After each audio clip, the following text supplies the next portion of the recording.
আসসালামু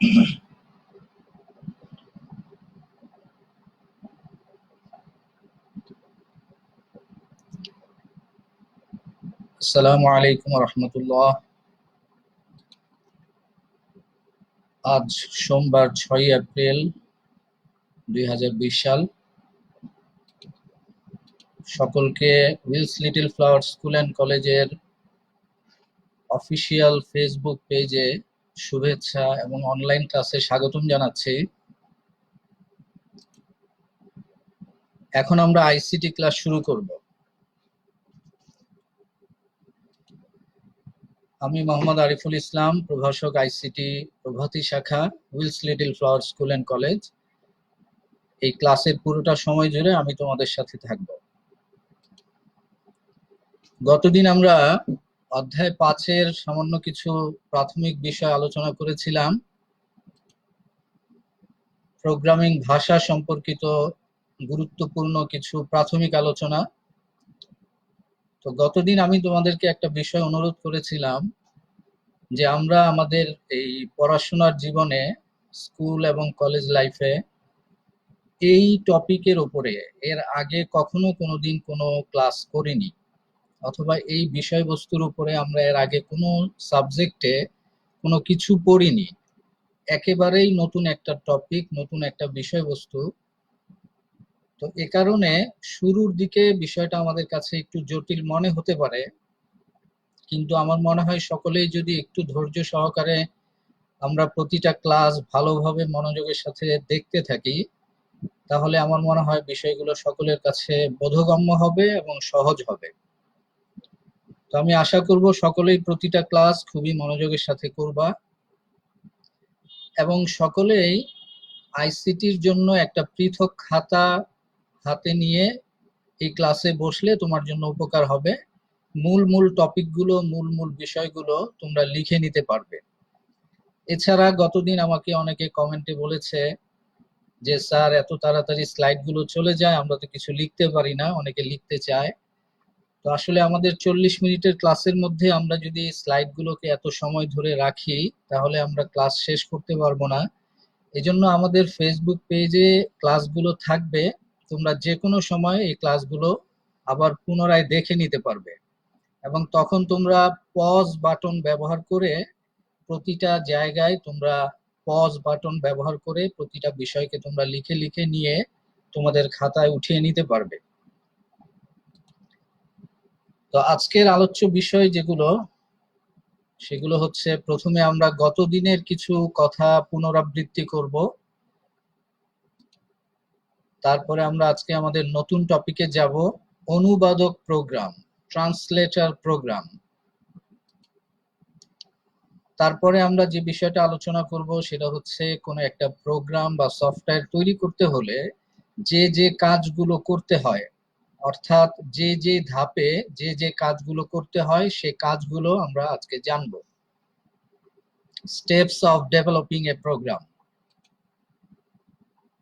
এরপরে আমরা বিভিন্ন প্রোগ্রামিং ভাষার গঠনগত এবং বৈশিষ্ট্যগত কিছু বিষয় নিয়ে আলোচনা করব, যেটাকে আমরা প্রোগ্রাম ডিজাইন মডেল বলি। তো আমি গত ক্লাসের কিছু আলোচনা শুরুতেই করব, a glimpse of previous class। গতদিন আমরা প্রথমে প্রোগ্রাম বা সফটওয়্যার কি সেই বিষয় সম্পর্কে আলোচনা করেছি এবং আমি অবশ্যই ধারণা করি যে তোমরা সকলেই প্রোগ্রাম বা সফটওয়্যার কি সেটা খুব ভালো করে বুঝেছো। তারপর আমরা আলোচনা করেছি যে এই প্রোগ্রাম বা সফটওয়্যার কিভাবে তৈরি করা হয়। আমরা জানি যে প্রোগ্রাম বা সফটওয়্যার প্রোগ্রামিং ভাষার সাহায্যে তৈরি করতে হয়। That is, programming languages are used to create program or software.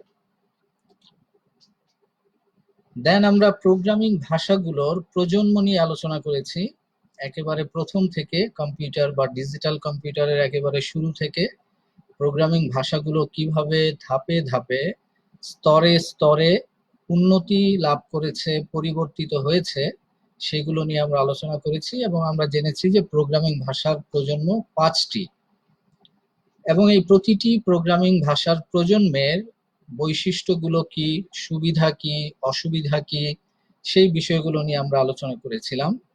এবং তারই আলোকে কিছু ছোট বাড়ির কাজ দিয়েছিলাম তোমাদেরকে হোমওয়ার্ক হিসেবে। আমি অবশ্যই আশা করি যে তোমরা সেই বাড়ির কাজগুলো ভালো করে দেখেছো এবং করেছো। বাড়ির কাজের মধ্যে ছিল দুটো জ্ঞানমূলক প্রশ্ন লেখা। প্রথম প্রশ্ন ছিল অ্যাসেম্বলি ভাষা কাকে বলে, what is assembly language. Second question ছিল 4GL কি, হোয়াট ইজ 4GL। এরপরে দুটো অনুধাবনমূলক প্রশ্ন ছিল।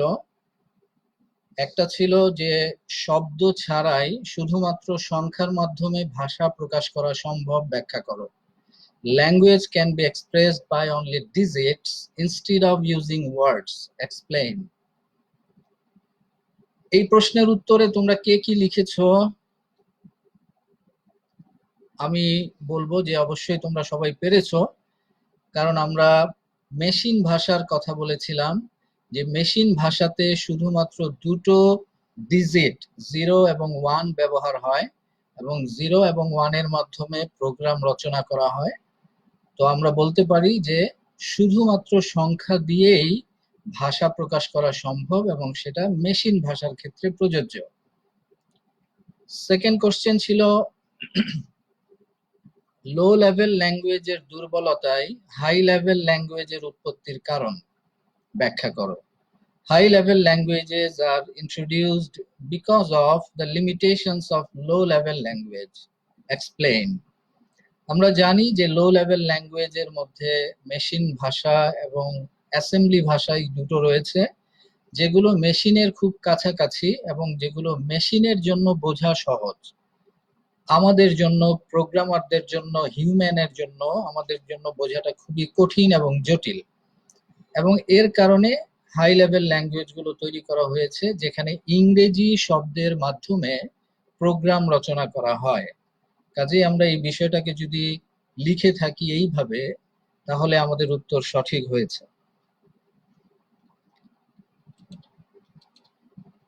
এবার আমরা আজকের আলোচনা শুরু করব অনুবাদক প্রোগ্রাম, ট্রান্সলেটর প্রোগ্রাম। আমরা একটা ছবি দেখতে পাচ্ছি, এখানে কি ঘটছে আমরা একটু খেয়াল করি। এখানে হাই লেভেল ল্যাঙ্গুয়েজে একজন ব্যক্তি সে একটা প্রোগ্রাম লিখেছে। এখন এই প্রোগ্রামটা আমরা জানি যে যদি কম্পিউটারকে বুঝতে হয় বা কম্পিউটার এটাকে বুঝে সে যদি কোনো একটা রেজাল্ট দেয় বা ফলাফল দেয়, তাহলে তাকে এটাকে অবশ্যই মেশিন ল্যাঙ্গুয়েজে বোঝাতে হবে। এই কাজটাই এক বিশেষ প্রোগ্রাম করে থাকে এবং সেই বিশেষ প্রোগ্রামটাকে বলা হয় ট্রান্সলেটর প্রোগ্রাম বা অনুবাদক প্রোগ্রাম। কেন? এখানে দুটো কারণ উল্লেখ করা হয়েছে। একটা হচ্ছে easy for programmer to understand. আমরা একটু আগেই বললাম যে হাই লেভেল ল্যাঙ্গুয়েজ প্রোগ্রামারের জন্য বোঝা সহজ, এবং এই কারণে যে যে এই ল্যাঙ্গুয়েজ গুলোতে ইংলিশ ওয়ার্ড ব্যবহার হয়। আর কম্পিউটারকে বোঝানোর জন্য কম্পিউটারের নিজস্ব ভাষার প্রয়োজন, দ্য কম্পিউটারস ওন ল্যাঙ্গুয়েজ। এবং সেটা কি আমরা জানি, একটা হচ্ছে 0 এবং একটা হচ্ছে 1, অর্থাৎ বাইনারি নাম্বারস। তাহলে এখানে কি ঘটছে? এখানে একটা হাই লেভেল ল্যাঙ্গুয়েজকে, যেমন আমরা সি প্রোগ্রামিং ভাষার কথা শুনেছি, আমাদের এই অধ্যায়ে আমরা একটা প্রোগ্রামিং ভাষা শিখব এবং সেই প্রোগ্রামিং ভাষাটা হচ্ছে সি। তো সি প্রোগ্রামিং ভাষা দিয়ে অনেক ধরনের সফটওয়্যার তৈরি করা যায় এবং আমরা খুবই ক্ষুদ্র পরিসরে বেশ কিছু ছোট ছোট সফটওয়্যার বা প্রোগ্রাম বানাবো। তো সেই সফটওয়্যার বানানোর ক্ষেত্রে আমাদেরকে এইভাবে সি প্রোগ্রামিং ভাষাতে কিছু লিখতে হবে, যে লেখাটাকে আমরা কোডিং বলে থাকি। তাহলে এই সি ল্যাঙ্গুয়েজটা হচ্ছে একটা হাই লেভেল ল্যাঙ্গুয়েজ, এটা কম্পিউটার সরাসরি বোঝে না। কম্পিউটার বোঝে শুধুমাত্র মেশিন ল্যাঙ্গুয়েজ বা 0 এবং 1। এখন এই হাই লেভেল ল্যাঙ্গুয়েজকে মেশিন ল্যাঙ্গুয়েজে যে কনভার্ট করবে সেই হচ্ছে ট্রান্সলেটর প্রোগ্রাম। তার মানে উচ্চতর ভাষায় লিখিত প্রোগ্রামকে কম্পিউটারের নিজস্ব ভাষায় রূপান্তর করা হচ্ছে এখানে। তাহলে আমরা যদি অনুবাদক প্রোগ্রামের সংজ্ঞা চিন্তা করি, অনুবাদক প্রোগ্রাম কি, হোয়াট ইজ ট্রান্সলেটর প্রোগ্রাম, তাহলে আমরা বলবো যে মেশিন ভাষায় আমরা যদি কোনো কিছু লিখি বা মেশিন ভাষা যেটা, সেই মেশিন ভাষাকে আমরা বলি অবজেক্ট প্রোগ্রাম বা বস্তু প্রোগ্রাম। আমি যদি আগের স্লাইডে একটু যাই, তাহলে আমি একটু বলি যে এই যে মেশিন ভাষা, এটাকে আমরা বলি অবজেক্ট প্রোগ্রাম বা টার্গেট প্রোগ্রাম। আর হাই লেভেল ল্যাঙ্গুয়েজে এই যে উচ্চতর ভাষায় কোনো একটা কিছু লেখা হলো, এইটাকে আমরা বলি সোর্স প্রোগ্রাম। তাহলে অবজেক্ট প্রোগ্রামে অর্থাৎ সোর্স প্রোগ্রামকে যদি অবজেক্ট প্রোগ্রামে কনভার্ট করতে হয়, তাহলে সেই কাজটা যে প্রোগ্রাম করে থাকে তাকে আমরা অনুবাদক প্রোগ্রাম বলি। এবং অনুবাদক প্রোগ্রাম আরেকটি কাজও করে, সেটা হচ্ছে প্রোগ্রামের ভেতরে কোথাও কোনো ভুল ত্রুটি হলো কিনা, এরর বা মিস্টেক হলো কিনা, যেটাকে আমরা বাগ বলে থাকি, সেটাকেও সে খুঁজে বের করে। তাহলে আমরা যদি এটাকে বলি, a translator takes a program written in source language as input and converts it into a program in target language as output. It also detects and reports the error during translation.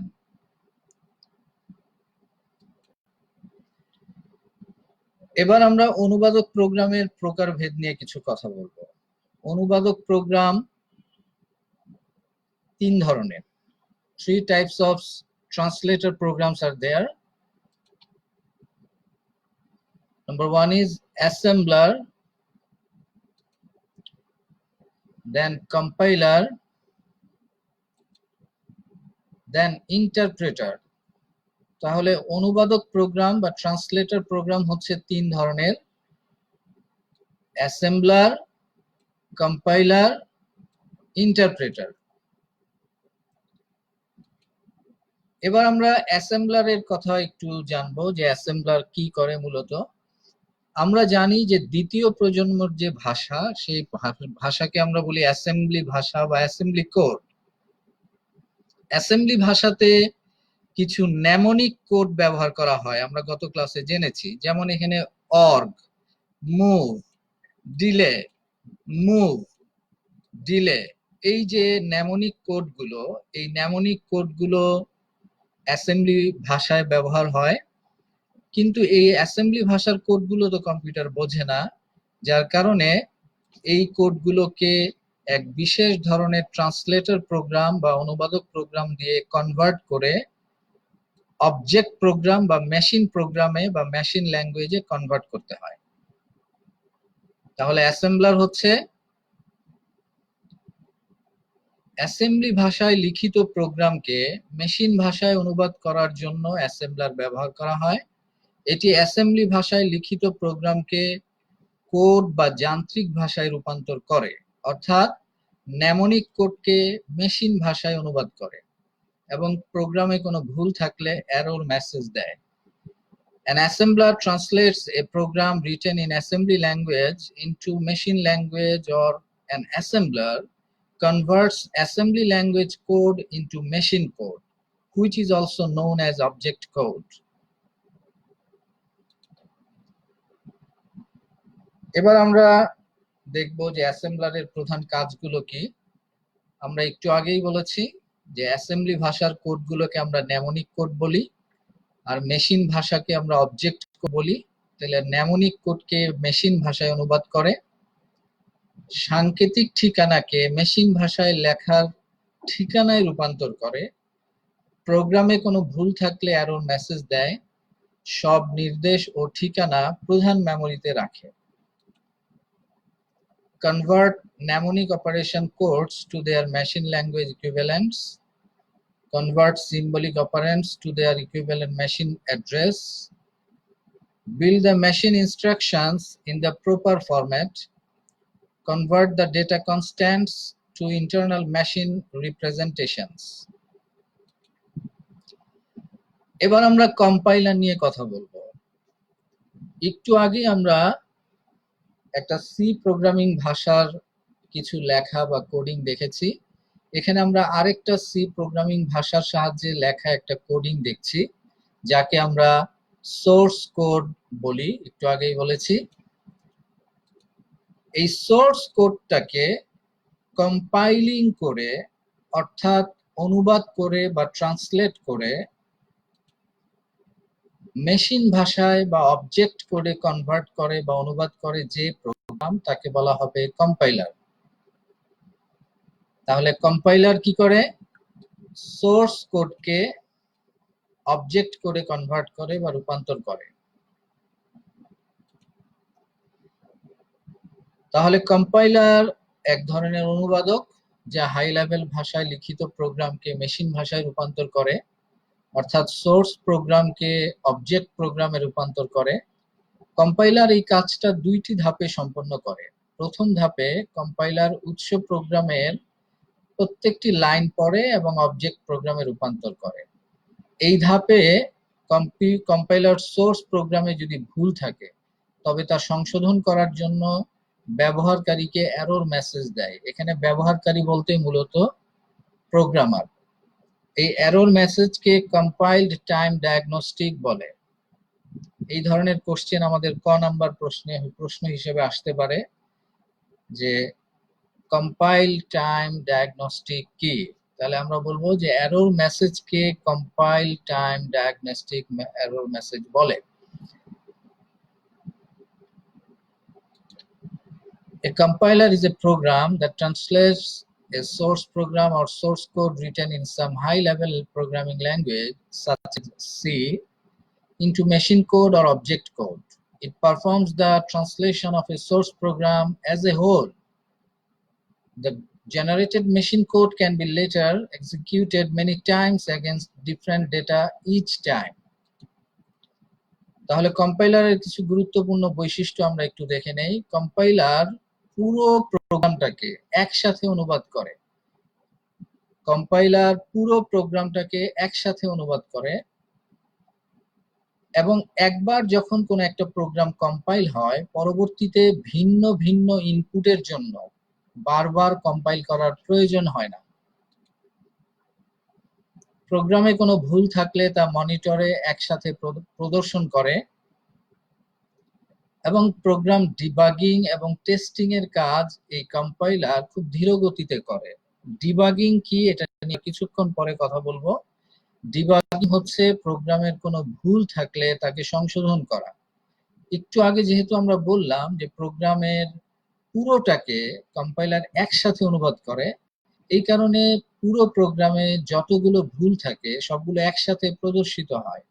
তো প্রতিটা ভুলকে debugging করে, অর্থাৎ ভুলগুলোকে সংশোধন করে প্রোগ্রামটাকে run করতে তুলনামূলক কিছুটা বেশি সময় লাগে। এই কারণে এটা কিছুটা ধীর গতি সম্পন্ন।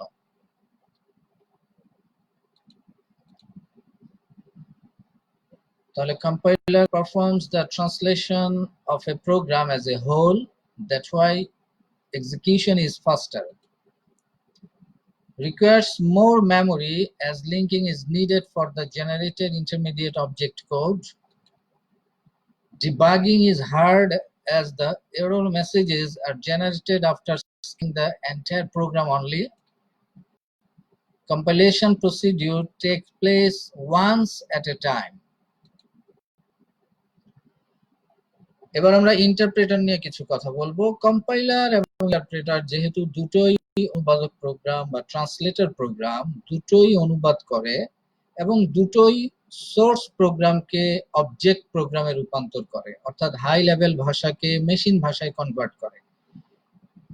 তো আমরা একটু আগে জেনেছি যে কম্পাইলার পুরো প্রোগ্রামকে একসাথে অনুবাদ করে, ইন্টারপ্রেটার পুরো প্রোগ্রামকে একসাথে অনুবাদ না করে সে প্রতিটা লাইন আলাদা আলাদা অনুবাদ করে এবং আলাদা আলাদা অনুবাদ করে সে প্রতিটি লাইনের ফলাফল প্রদান করে। The interpreter is a translator which is used to convert programs in high-level language to low-level language. Interpreter translates line by line and reports the error once it encountered during the translation process. It stops translation when the first error is met. Hence, debugging is easy. ইন্টারপ্রেটারের কিছু গুরুত্বপূর্ণ বৈশিষ্ট্য হচ্ছে, interpreter যেহেতু line by line অনুবাদ করে, কাজে এটা কম্পাইলারের তুলনায় কিছুটা বেশি সময় লাগে।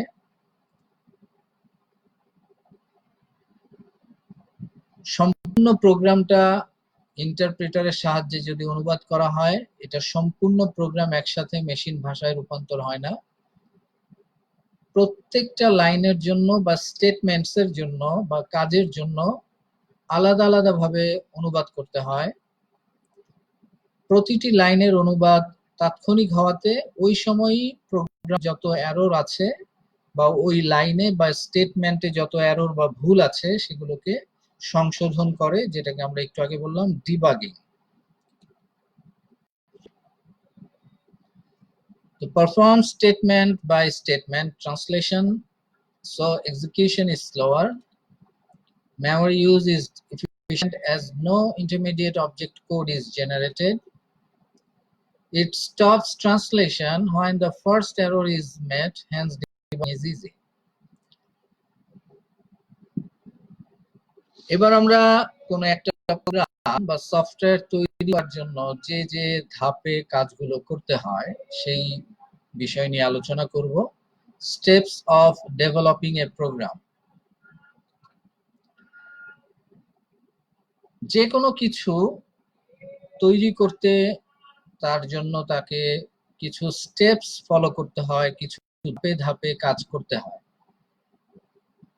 যদি কোনো একটা ধাপ কেউ সঠিকভাবে পালন না করে, অনুসরণ না করে, তাহলে পরবর্তীতে তাকে পিছনে ফিরে আসতে হয়, যার কারণে তাকে অনেক বেশি সময় দিতে হয় এবং এর জন্য তাকে নানাবিধ সমস্যার সম্মুখীন হতে হয়। এজন্য যে কোনো কাজ যদি ধাপে ধাপে সম্পন্ন হয় এবং যেই ধাপে যেই কাজটা করার কথা সেই কাজটা করে তারপরে সে পরবর্তী ধাপে যায়, তাহলে তাকে সমস্যায় পড়তে হবে না এবং তার সময়ও নষ্ট হবে কম। এ কারণে আমরা প্রোগ্রাম বা সফটওয়্যার তৈরির ক্ষেত্রে ধারাবাহিকভাবে কোন কোন ধাপ অনুসরণ করতে হবে সেই ধাপগুলোকে আমরা একটু দেখে নিব।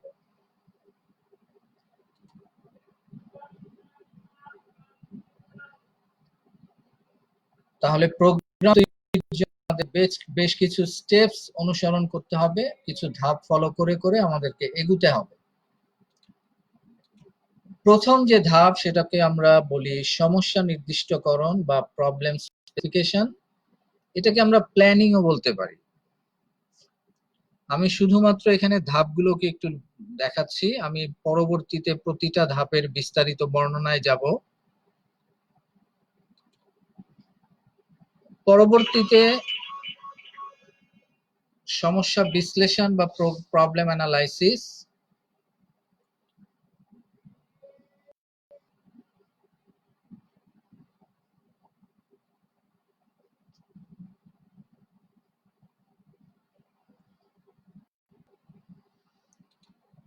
প্রোগ্রাম ডিজাইন, প্রোগ্রাম উন্নয়ন বা প্রোগ্রাম ডেভেলপমেন্ট, প্রোগ্রাম বাস্তবায়ন বা প্রোগ্রাম ইমপ্লিমেন্টেশন,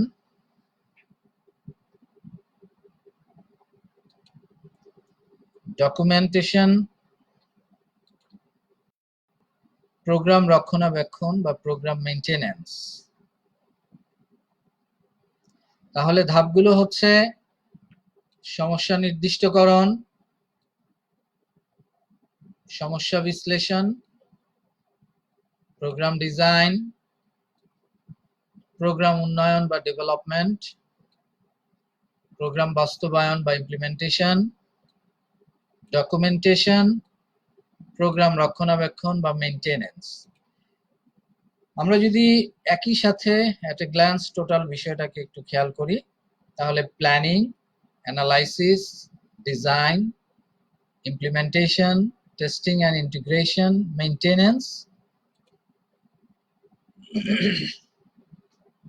তো সমস্যা নির্দিষ্টকরণে যে কাজগুলো একজন প্রোগ্রামারকে একেবারে শুরুতে করতে হয় সেই কাজগুলো কি? আমি একটা উদাহরণ দিয়ে বিষয়টাকে একটু বোঝাতে চাই।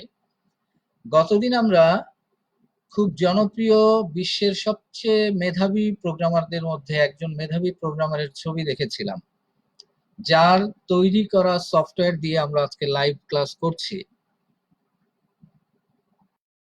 কে সেই ব্যক্তি? মার্ক জাকারবার্গ, যার তৈরি করা সফটওয়্যার ফেসবুক দিয়ে আমরা আজকের এই লাইভ ক্লাসটা করছি। তো আমরা যদি মার্ক জাকারবার্গ ফেসবুক যে তৈরি করেছে আমরা সেটাকে চিন্তা করে আমাদের এই সমস্যা নির্দিষ্টকরণের কথাটাকে একটু বুঝাই বা বলি, তাহলে আমরা এইভাবে বিষয়টাকে এইভাবে বলতে পারি যে মার্ক জাকারবার্গ প্রথমে চিন্তা করলো যে আমি আমার বিশ্ববিদ্যালয়ের ভিতরে আমাদের বিশ্ববিদ্যালয়ের শিক্ষার্থীদের মধ্যে কিছু ভিউজ, কিছু তথ্য, কিছু আমরা শেয়ার করতে চাই এবং সেটাকে কিভাবে করা যেতে পারে। তো এই যে সে চিন্তা করলো যে সে তার বিশ্ববিদ্যালয়ের স্টুডেন্টসদের মধ্যে কিছু কথাবার্তা, কিছু ভিউজ, কিছু শেয়ারিং তারা করবে, এই চিন্তা ভাবনা করাটাকে আমরা বলছি সমস্যা নির্দিষ্টকরণ। তাহলে সমস্যার প্রকৃতিটা কি এবং কি সমস্যার জন্য আমরা সফটওয়্যার বানাবো, সেই সফটওয়্যারটা কি ধরনের করবে, সেই বিষয়টাকে নির্ণয় করা, এটা হচ্ছে সমস্যা নির্দিষ্টকরণের কাজ। Purpose of developing the software or program. এই সফটওয়্যারটার জন্য কি ধরনের আউটপুট আমি আশা করছি, অর্থাৎ যেমন আমি যদি ফেসবুকের কথাই বলি, মার্ক জাকারবার্গ সে তার সফটওয়্যারের জন্য অবশ্যই চিন্তা করেছে যে আমি কি ধরনের ফলাফল পেতে চাই। তো সে তার ফলাফলকে চিন্তা করে সে তার সফটওয়্যারের প্ল্যানিংটাকে, প্রাথমিক বিষয়গুলোকে চিন্তা করেছে। তারপরে আমরা যে সফটওয়্যার বা প্রোগ্রাম বানাবো, সফটওয়্যারের জন্য যে তথ্য লাগবে সেই তথ্যগুলোকে সংগ্রহ করা।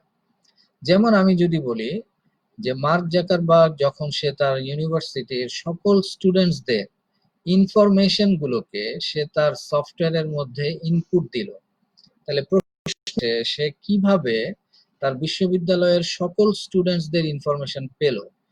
তার ইউনিভার্সিটির স্টুডেন্টসদের জন্য যে সার্ভার মেইনটেইন করা হতো, তার সেই সার্ভার হ্যাক করেছিল এবং সেই হ্যাক কারণে তাকে ইউনিভার্সিটিতে পানিশমেন্ট হয়েছিল এবং সে ওই হ্যাকিং করে ইউনিভার্সিটির সমস্ত ডেটা নিয়ে সে তার সফটওয়্যারের মধ্যে ইনপুট দেয়।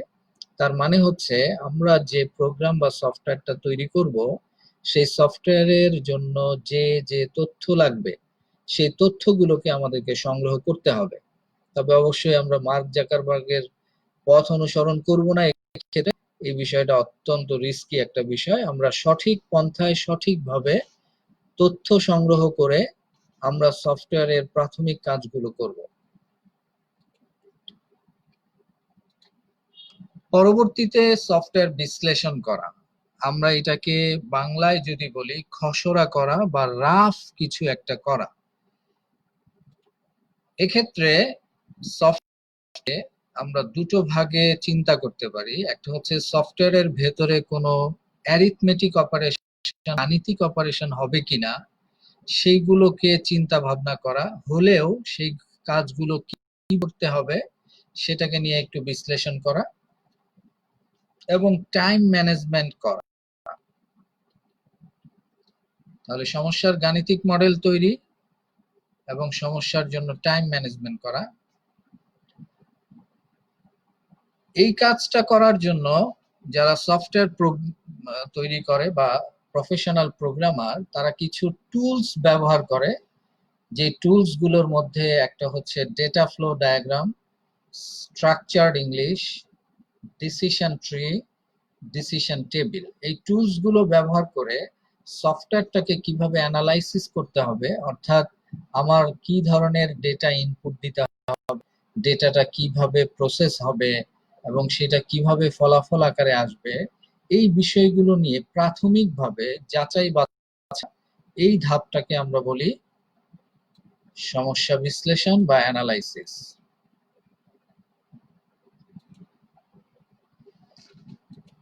এবার আমাদেরকে প্রোগ্রামটাকে ডিজাইন করতে হবে।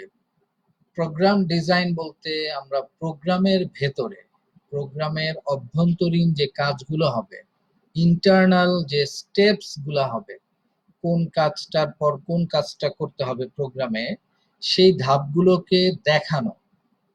এই দেখানোর কাজটা প্রোগ্রাম ডিজাইন নামে পরিচিত বা প্রোগ্রাম ডিজাইন বলা হয়।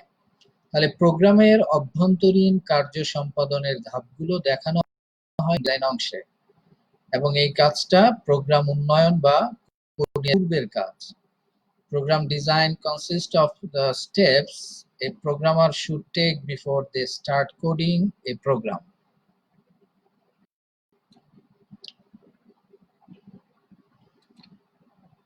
তো প্রোগ্রাম ডিজাইনে তিনটি পদ্ধতি অনুসরণ করা হয়, বা তিন ভাবে আমরা প্রোগ্রামকে ডিজাইন করতে পারি বা প্রোগ্রামের ধাপগুলোকে দেখাতে পারি।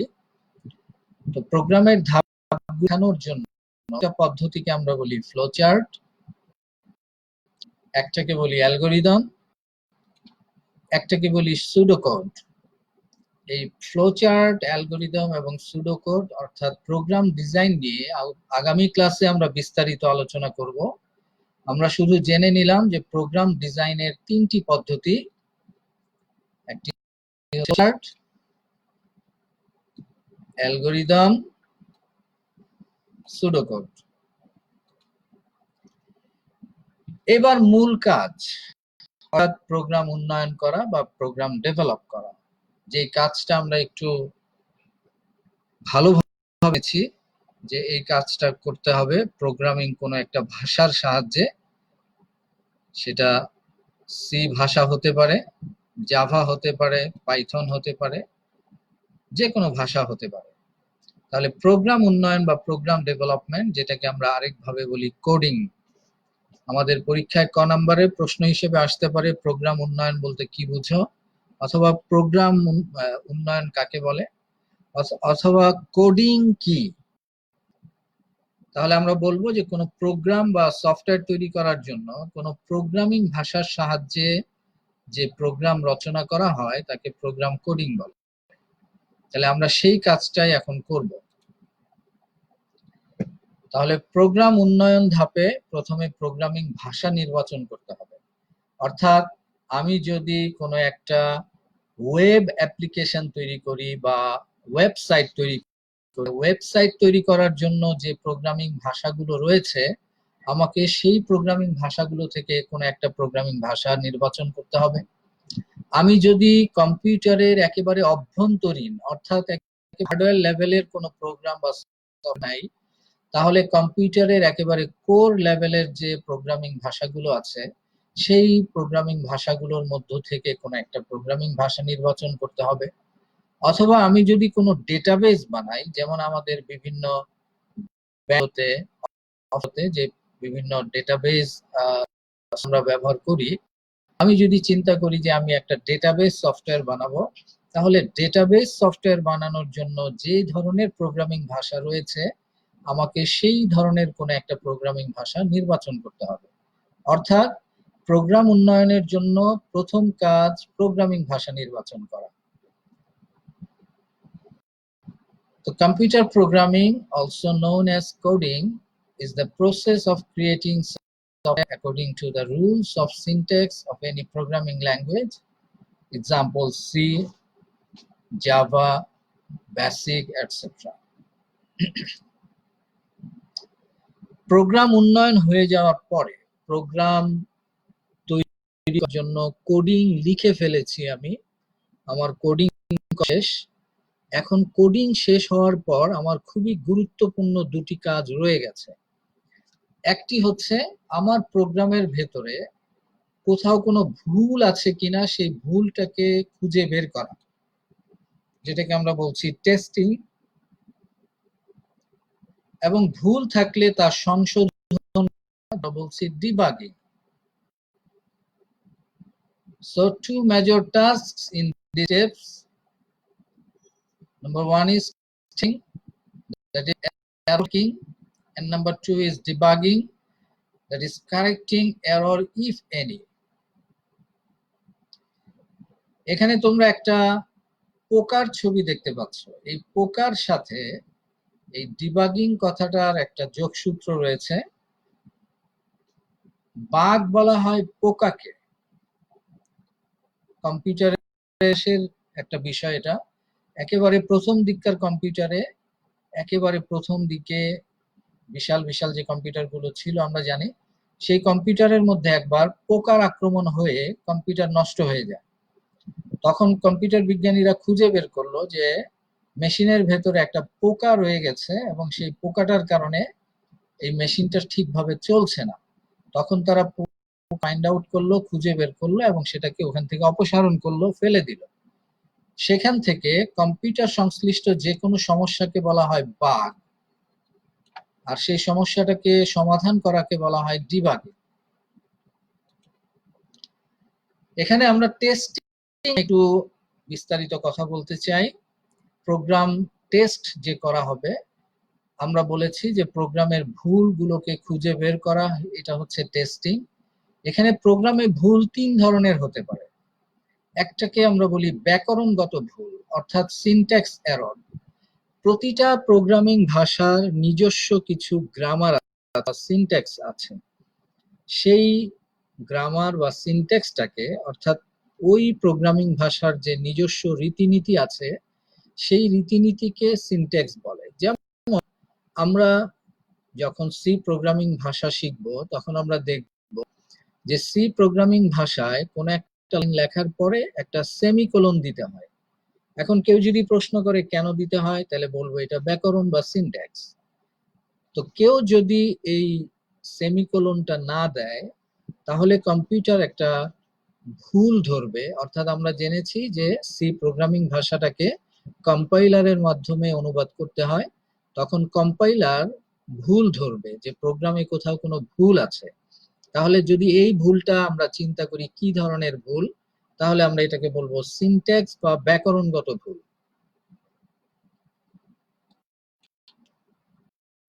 দ্বিতীয়ত যৌক্তিক ভুল বা লজিক্যাল এরর। আমরা জানি যে প্রোগ্রামে অনেক যৌক্তিক কাজ করতে হয়। তো যুক্তিতে কেউ যদি কোনো ভুল করে, লজিক অ্যাপ্লাই করতে গিয়ে কেউ যদি ভুল করে, তাহলে সেই ভুলটাকে বলবো আমরা লজিক্যাল এরর। নির্বাহজনিত ভুল বা execution or run time error. এটা দুটো কারণে হতে পারে। একটা হচ্ছে যদি কেউ ভুল নির্দেশ দেয় অথবা ভুল ডেটা ইনপুট হিসেবে দেয়, তাহলে নির্বাহজনিত ভুল হতে পারে। তো এখান থেকে আমাদের একটা বিষয় একটু জানতে হবে, বুঝতে হবে, সেটা হচ্ছে যদি ব্যাকরণগত ভুল কেউ করে থাকে, তাহলে প্রোগ্রামটা রান করবে না। আর যদি কেউ যৌক্তিক ভুল হয়ে থাকে, প্রোগ্রামের ভিতরে কোনো লজিক্যাল এরর থেকে থাকে, অথবা ভুল ইনস্ট্রাকশন বা ভুল ডেটা ইনপুট দিয়ে থাকে, তাহলে প্রোগ্রাম রান করবে ঠিকই, কিন্তু ভুল ফলাফল প্রদান করবে।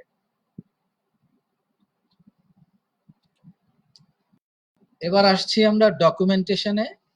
ডকুমেন্টেশন হচ্ছে প্রোগ্রাম আমরা যে তৈরি করব, প্রোগ্রামের মধ্যে আমরা দেখেছি যে আমরা প্রোগ্রামের শুরুতে প্ল্যানিং করেছি,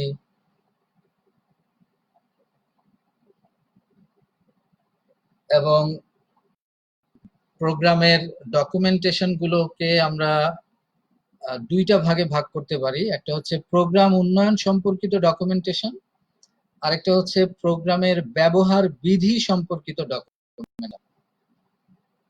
প্রোগ্রাম উন্নয়ন সম্পর্কিত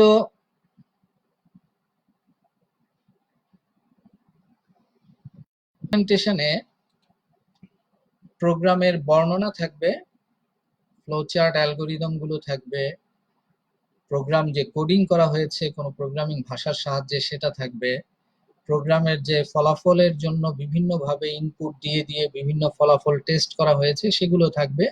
এবং সেগুলো সংরক্ষণ করার উদ্দেশ্য হচ্ছে ভবিষ্যতে যদি কোনো প্রোগ্রামার এই প্রোগ্রাম বা সফটওয়্যারের মধ্যে কোথাও কোনো পরিবর্তন করতে চায়, তাহলে সে এই ডকুমেন্টেশন দেখে পরবর্তী সিদ্ধান্তগুলো নিতে পারবে। So, software documentation is written text or illustration that accompanies computer software or is embedded in the source code.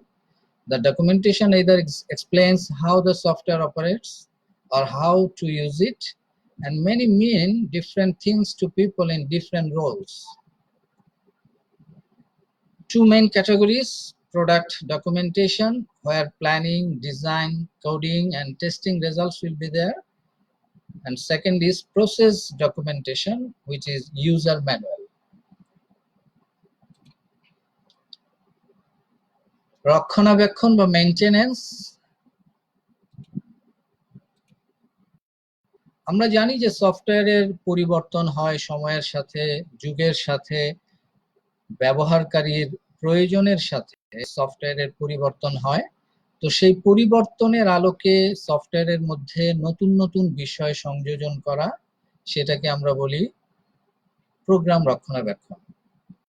তাহলে প্রোগ্রামের মধ্যে গুরুত্বপূর্ণ পরিবর্তন, পরিমার্জন অথবা কাস্টমারের চাহিদা অনুযায়ী কাস্টমারকে নতুন বিষয় করে দেওয়া সফটওয়্যারের ভেতরে, সেই বিষয়গুলোকে আমরা বলবো প্রোগ্রাম রক্ষণাবেক্ষণ।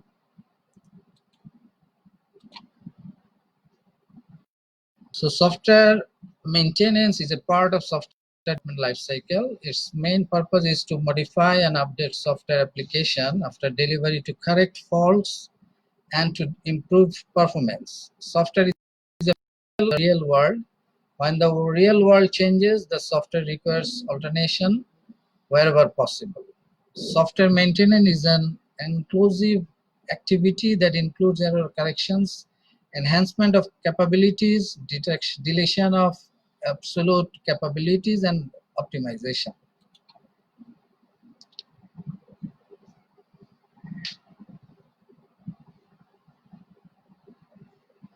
কিছু কমেন্ট পড়তে চাচ্ছি।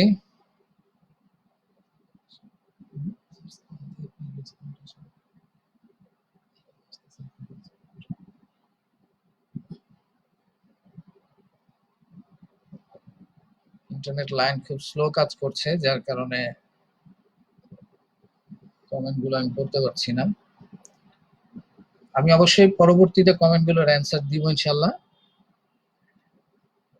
প্রোগ্রাম ডিজাইন মডেল নিয়ে একটু কথা বলে আজকে ক্লাস শেষ করব। প্রোগ্রাম ডিজাইন মডেল হচ্ছে কোন একটা প্রোগ্রামিং ভাষার গঠনগত বৈশিষ্ট্য এবং কাজের ধরন, এই দুটো বিষয়কে আমরা প্রোগ্রাম ডিজাইন মডেল বলে থাকি। অর্থাৎ কোন একটা প্রোগ্রামিং ভাষার গঠনটা কেমন এবং এটি কিভাবে কাজ করে, এই দুটো বিষয়কে প্রোগ্রামিং ভাষার মডেল বা প্রোগ্রাম ডিজাইন মডেল বলে। Structural characteristics and working principle, these two things are program design model. তার মানে কোন একটা প্রোগ্রামিং ভাষা, এটার গঠনটা কেমন এবং তার কাজের ধরন কেমন, তার ভিত্তিতে চার ধরনের প্রোগ্রামিং ভাষার মডেল রয়েছে। একটাকে বলে structured programming model, object oriented programming model, visual programming, event driven programming. Structured প্রোগ্রামে একটা মূল অংশ থাকে, প্রোগ্রামের একটা মূল অংশ থাকে এবং সেই মূল অংশের কিছু খণ্ডিত অংশ, সহযোগী অংশ থাকে। তাহলে আমরা বলতে পারি যে একটা বড় প্রোগ্রামকে ছোট ছোট অনেকগুলো ভাগে ভাগ করে প্রোগ্রাম তৈরি করা যায়, যে ভাগগুলোকে মডিউল বা ফাংশন বলা হয়। এই ধরনের ছোট ছোট ভাগে ভাগ করে প্রোগ্রাম রচনা করা যায় যে প্রোগ্রামিং ভাষাগুলোর সাহায্যে, সেই প্রোগ্রামিং ভাষাগুলোকে স্ট্রাকচার্ড প্রোগ্রামিং মডেলের প্রোগ্রামিং ভাষা বলে। এই প্রোগ্রামিং ভাষাগুলোর তিনটা বৈশিষ্ট্য রয়েছে। একটা হচ্ছে পর্যায়ক্রমিক কাঠামো, সিদ্ধান্তমূলক কাঠামো এবং চক্রাবর্ত কাঠামো।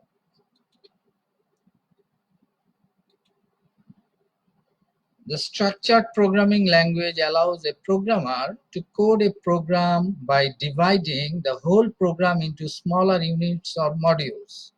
Structured programming is not suitable for the development of large programs and does not allow reusability of any set of codes. It is a programming paradigm aimed at improving the quality, clarity, and access time of a computer program by the use of subroutines, block structures, for and while loops. এরপর আমরা আরেকটা programming model আলোচনা করব, যেটা object oriented programming বা OOP. এখানে আমরা যদি অবজেক্ট কি সেটা একটু দেখি, একটা ভেহিকেল একটা অবজেক্ট হিসেবে আমরা চিন্তা করতে পারি। এই ভেহিকেলের মধ্যে আমরা চাকা বিশিষ্ট ভেহিকেল, আবার চাকা ছাড়া, যেমন নৌপথের রিভার সাইডের যে ভেহিকেল গুলো আছে, নৌকা অথবা শিপ, সেগুলোকে আমরা চিন্তা করতে পারি। আবার ভেহিকেলের মধ্যে চাকা যদি দেখি, ভিন্ন ভিন্ন ধরন রয়েছে।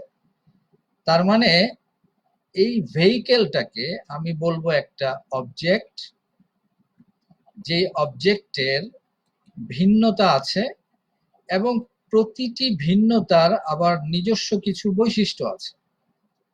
তাহলে অবজেক্ট ওরিয়েন্টেড প্রোগ্রামিং এ প্রতিটা অবজেক্টের মধ্যে তিনটা বিষয় থাকবে। আমরা শুধু আজকে নামগুলো জেনে রাখবো, পরবর্তীতে এগুলোকে নিয়ে বিস্তারিত আলোচনা করব। অবজেক্ট ওরিয়েন্টেড প্রোগ্রামিং এ তিনটা বৈশিষ্ট্য থাকবে।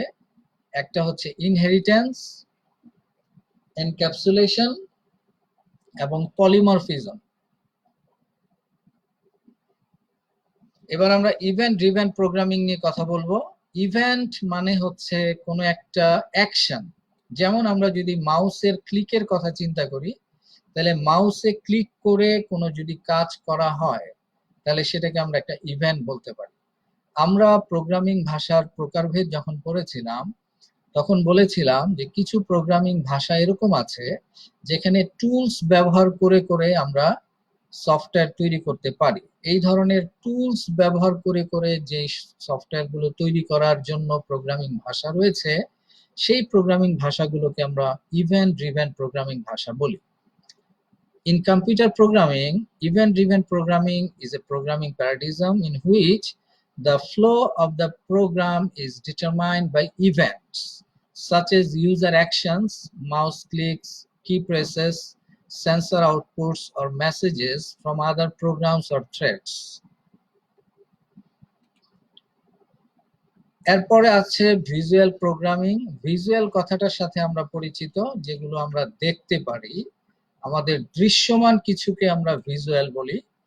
তো যে প্রোগ্রামিং ভাষাগুলোতে দৃশ্যমান কিছু বিষয় আমাদের সামনে থাকে, যেগুলো আমরা একটু আগে ইভেন্ট ড্রিভেন প্রোগ্রামিং এর কথা যেটা বললাম, ইভেন্ট ড্রিভেন প্রোগ্রামিং গুলোকেও আমরা ভিজুয়ালাইজেশনের দৃষ্টিকোণ থেকে যদি দেখি, তাহলে সেগুলোকে আমরা ভিজুয়াল প্রোগ্রামিংও বলতে পারি। তাহলে visual programming is a type of programming language that lets humans describe processes using illustration, whereas a typical text-based programming language makes the programmer think like a computer. A visual programming language lets the programmer describe the process in terms that make sense to humans. তাহলে এই ছিল আমাদের আজকের আলোচনা। আমাদের next ক্লাসে আমরা কিছু বাড়ির কাজ করে রাখবো বাসায়। আগের মতোই দুটো জ্ঞানমূলক প্রশ্ন। ডিবাগিং কি? What is debugging? তোমরা একটু লিখে নাও প্লিজ। আরেকটা হচ্ছে অবজেক্ট ওরিয়েন্টেড প্রোগ্রামিং কি বা ওওপি কি? দুটো অনুধাবনমূলক প্রশ্ন। প্রোগ্রাম রক্ষণাবেক্ষণ জরুরি কেন ব্যাখ্যা করো। Why program maintenance is necessary, explain. এবং কম্পাইলার ও ইন্টারপ্রেটারের মধ্যে চারটি পার্থক্য লিখে রাখবা তোমরা। Distinguish for differences between compiler and interpreter.